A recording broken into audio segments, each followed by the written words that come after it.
Hello and welcome to Binge of the Week. I'm Sonia, aka Binge of the Week. Today's episode is The Librarian, Quest for the Return of the Curse. If you're a listener of mine, you know I love making up these silly titles. That is a mashup of all three movies. Librarian movies are The Quest for the Spear, Return to King Solomon's Mines, and Curse of the Judas Chalice. All a mouthful. That is not a criticism. They are just all very long titles, and I thought this deserved a long title, but I didn't really have a pun for The Librarian, so here we are. If you're new here, I'm a production dork, a dork. I've worked in the industry, and I just love talking TV and movies, so I'm here to talk about The Librarian movies. Not the show yet, and I say yet because I might rewatch that. I do really like the show as well.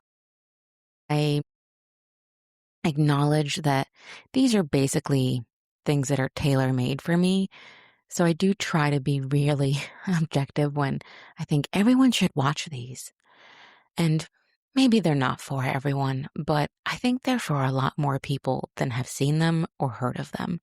They do have a bit of a dedicated following. I wouldn't call it a cult following, but they did end up with 2 separate TV shows after the 3 movies. So clearly TNT believes in this property as much as Noah Wyle believes in this property.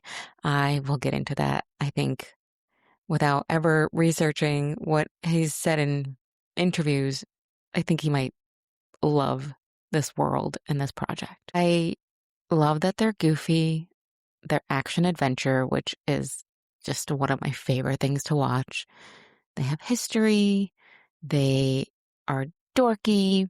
I just can't say enough good things about these. And I do think they're in some way perfect. Now, I will rank them later.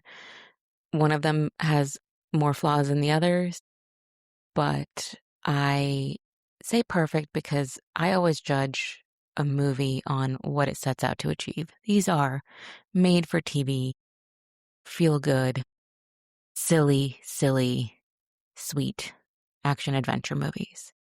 And I think they deliver, if not over deliver. I will argue in this podcast that for as silly as they are, they actually have a lot of great content in them. And even if they didn't, they're just the ultimate comfort entertainment. I think of comfort TV and movies in a pretty wide range. I would say that I have a bunch of comfort shows and movies that are actually very violent and technically upsetting. I watch natural disasters for comfort TV, which probably makes me very weird. But I think a lot of what makes comfort TV and movies is the certainty of the world you're watching. And this world is very certain of what it is. And it is just based on a lot of goodness.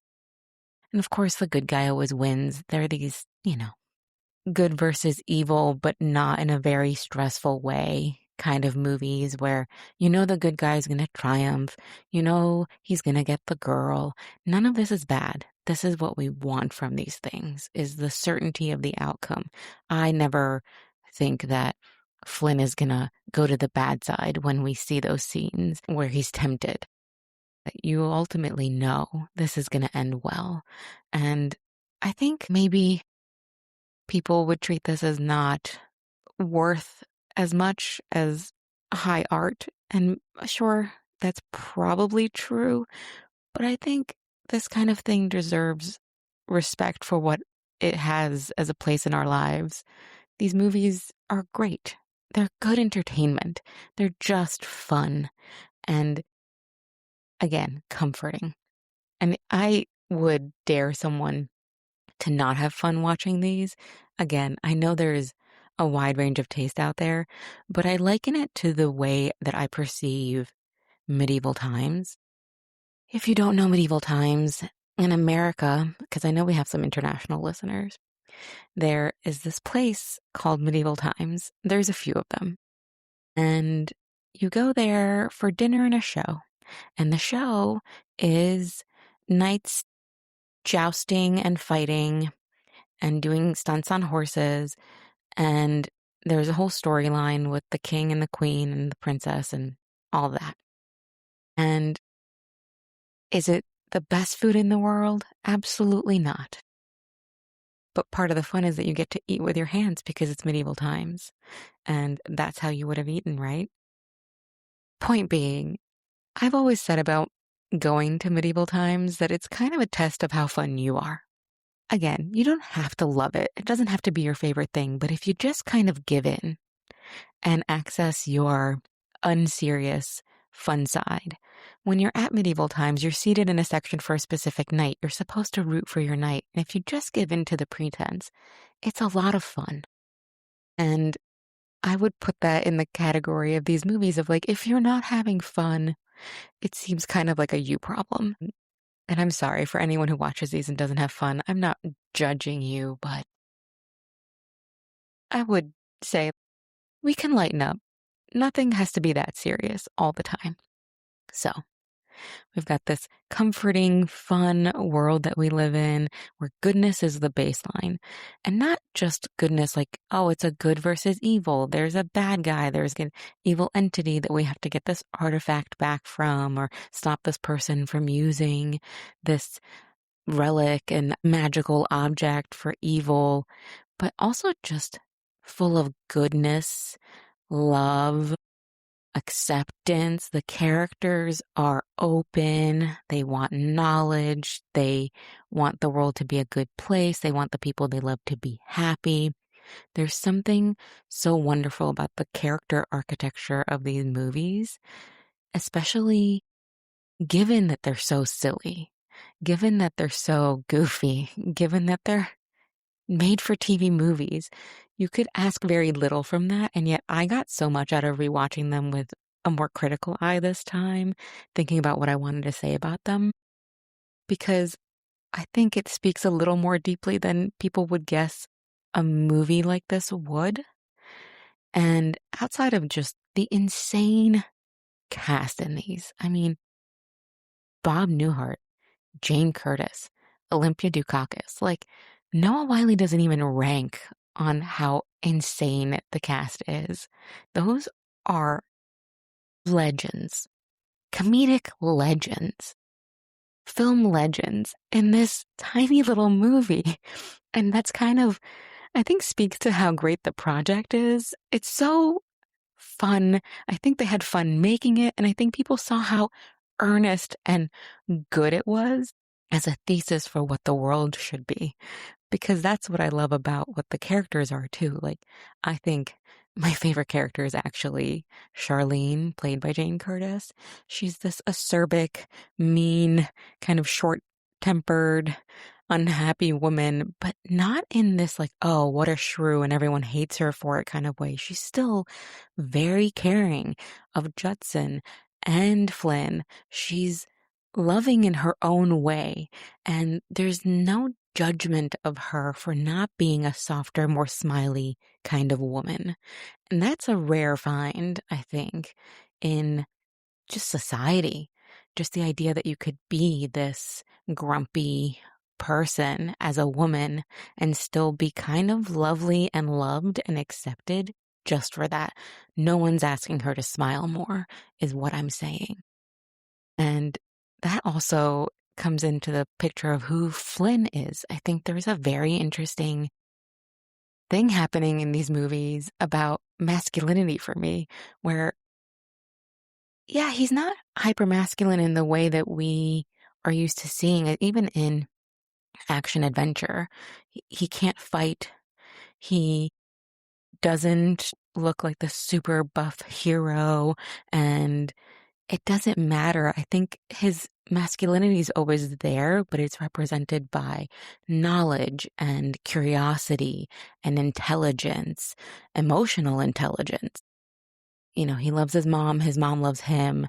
There's a lot of vulnerability in this character, and it's just even better because it's a silly world and it just is what it is and no one questions it. It's not like, oh, we're having a serious discussion about masculinity. I think these movies do this wonderful job of granting easy access to what it would be like to be this kind of man who I wouldn't call him self-assured and totally confident in the beginning of these, but he does have his own confidence. He knows he's smart. He knows what he wants. He wants to be a student of life and learn all the things.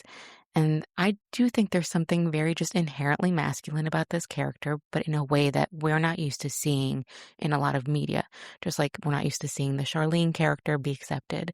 So I'm fascinated by the overall ethos of this world, of what the writers and creators of this are really saying about what they think the world should be like.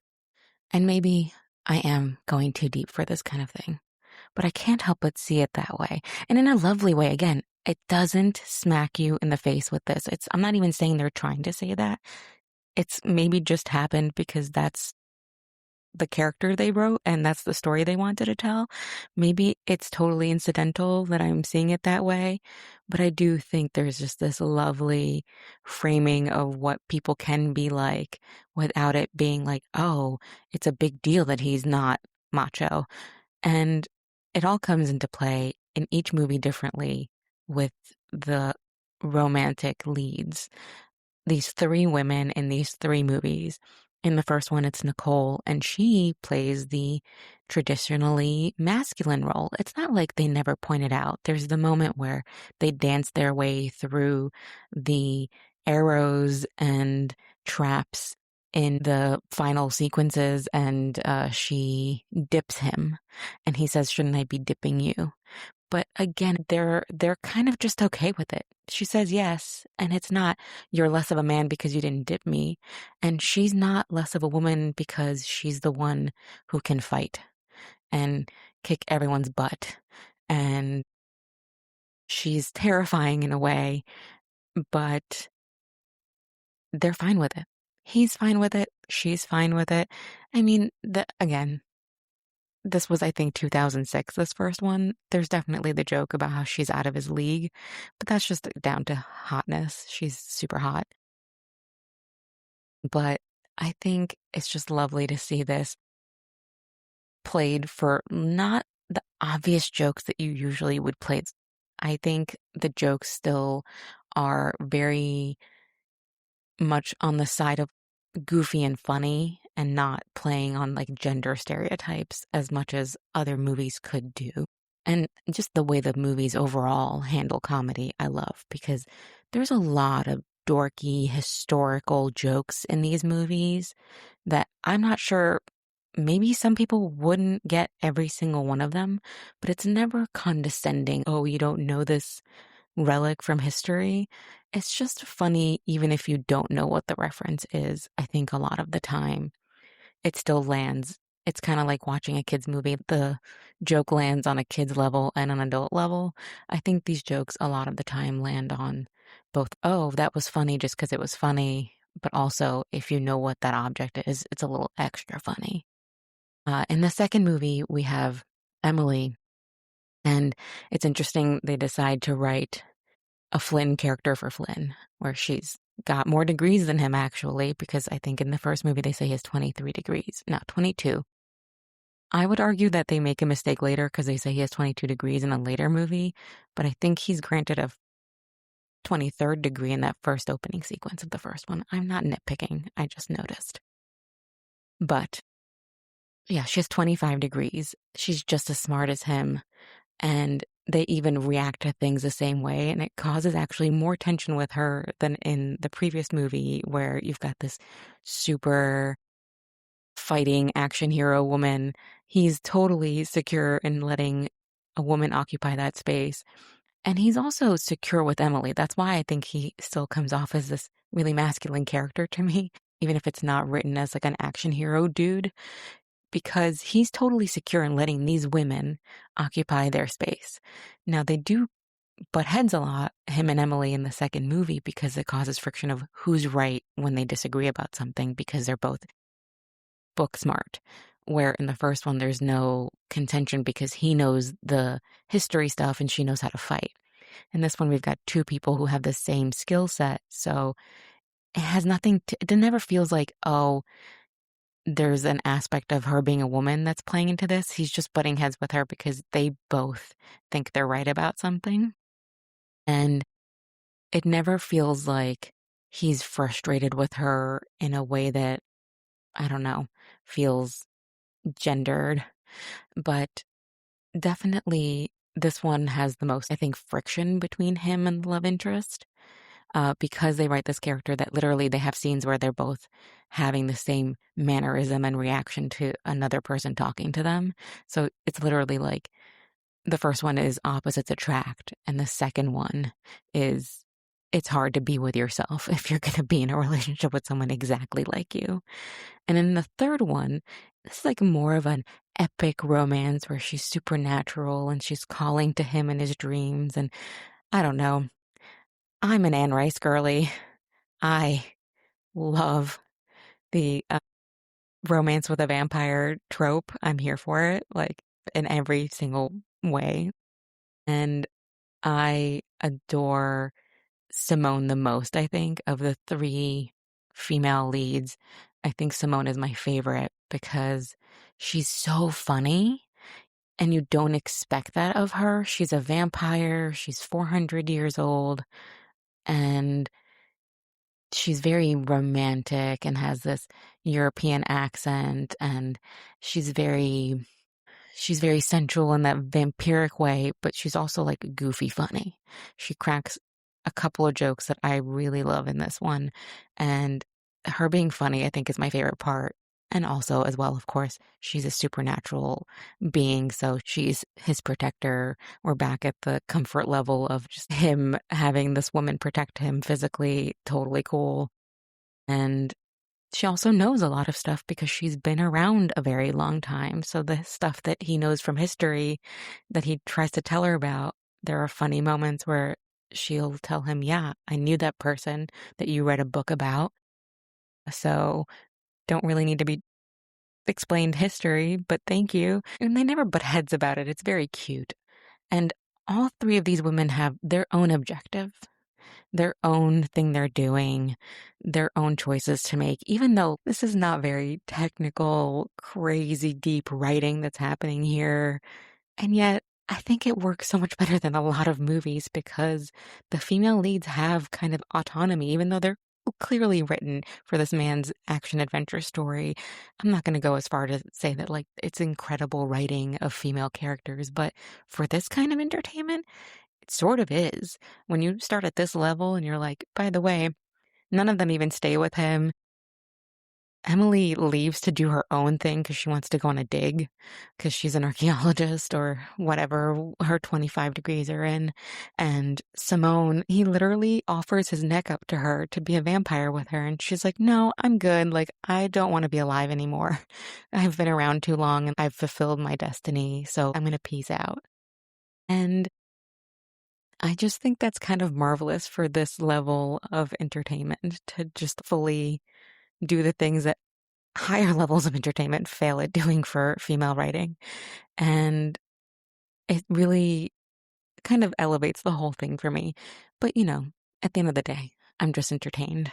I want to see Bob Newhart flipping a guy during a fight scene. Like, there's a lot of fight scenes and there's a lot of fun.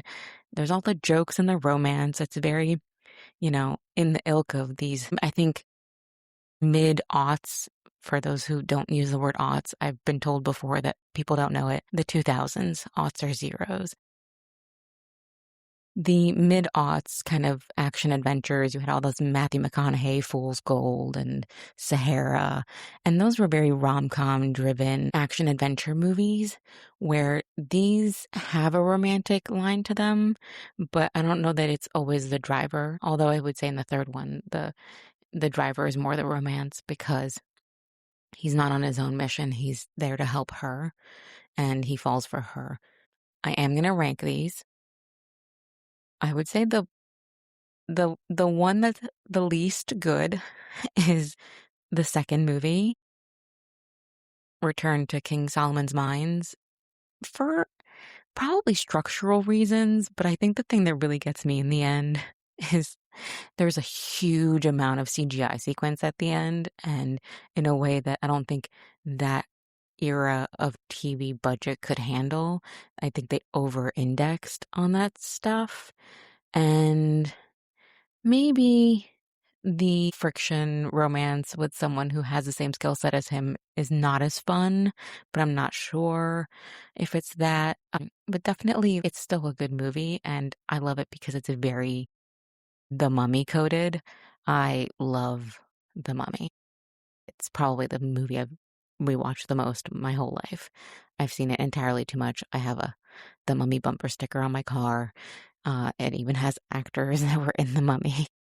And, there's a map and there's a book that you're reading from and there's an incantation and it brings people back from the dead. And it's very The Mummy. So I have to give it all the points for that. But maybe that's why it falls short a little bit, because it's doing something that's been done better.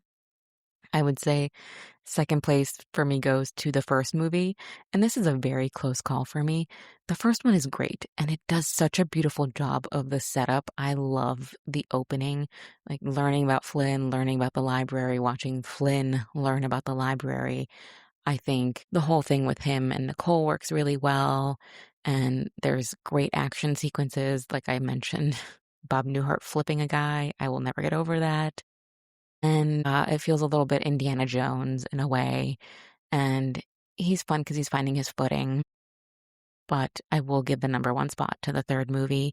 I think Noah had really perfected this character at this point. I think it's the best love story, the best written female lead, as I said, for many reasons. For me specifically, it gives a lot of New Orleans Anne Rice vampire vibes. I can't resist that kind of reference point, and it has great production value. It was done later, so obviously things were a little further ahead, but it didn't go too far into CGI. I thought the CGI for made-for-TV movies of its time is actually pretty great, and I'm a little bit obsessed with the ideas of vampire lore that are in this are so fascinating. They can teleport and they become like energetic sand. And you just don't see that a lot in vampire storytelling. You see turning into a bat. I really want to yell bat. That's for the Shadows fans. And yeah, I just think like it's structurally the best movie. It's probably really come into its own at that point. And Noah did start producing these after the first one, so he's a producer on the second and third. And I think he was all in on this. I mean, the man also produced the shows. I think he's still a producer on the newest spinoff, which is currently on right now. I have not seen that one yet. I have seen the first Librarians, because The Librarian is the movie's singular. Librarians, no spoilers why. Everyone here who's listening to this has already seen that show, I guarantee. The Librarians, he was in it, but not as much. He appeared less and less as the show went on, as I recall.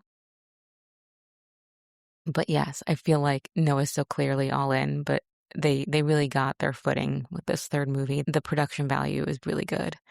And they offer actual character progression, again, on a level that's not even required for this kind of movie and storytelling.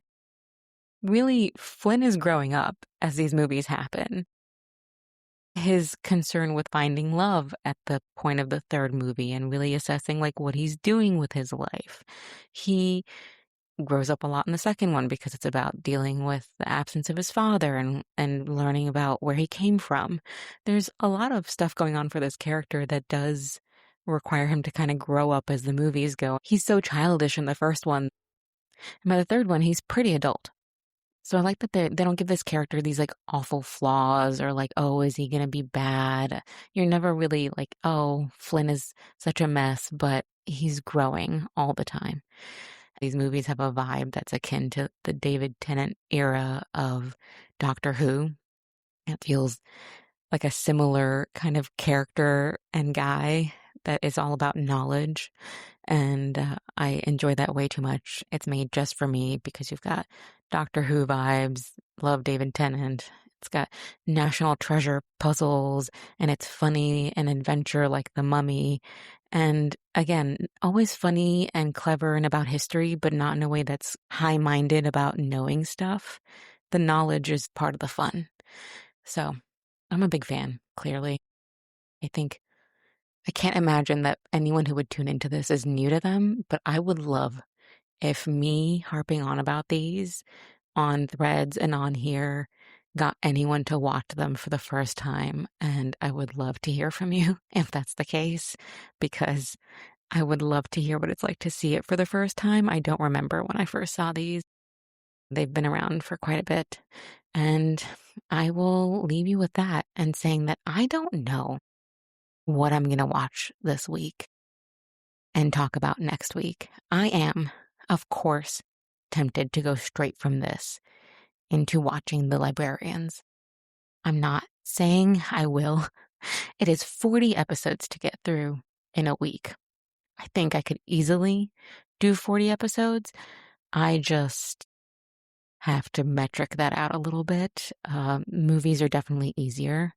And rewatches of big shows, I like to cut up into seasons now. I've learned my lesson a little bit after Animal Kingdom. But at the same time, I don't think I could do 3 episodes of Librarians, the show. So I think I could do 1 episode, and that would require me binging the heck out of it, which, let's be real, it is what I do. So with that, I'll say thank you if you made it all the way to here, and stay cool.